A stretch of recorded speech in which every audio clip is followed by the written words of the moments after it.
Welcome back to our 5-day devotional on the glory of God. Day 1, we saw that God created us for His glory and therefore we should live for His glory. Day 2, we saw that according to Romans 3:23 and 1:23, we've all failed to do that, all of us, no exceptions on the planet. And today we turn to God's act to save us from the mess we've gotten ourselves into for our love affair with the glory of man over the glory of God.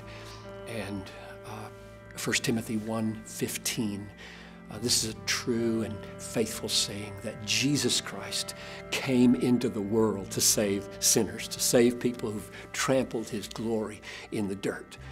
And then make the connection this way.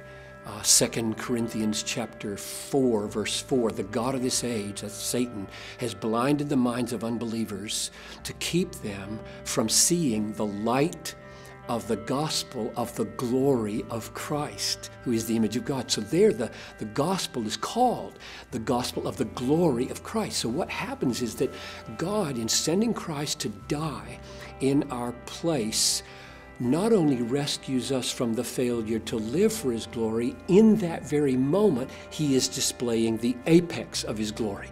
The most glorious thing God has ever done or ever will do is love us by sending His Son to vindicate His glory and rescue us from the failure to live for His glory.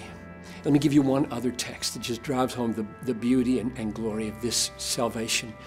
There is therefore now no condemnation for those who are in Christ Jesus. For the law of the Spirit of life in Christ Jesus has set me free from the law of sin and death. For what the law could not do, weak as it was through the flesh, God did. Now here it comes.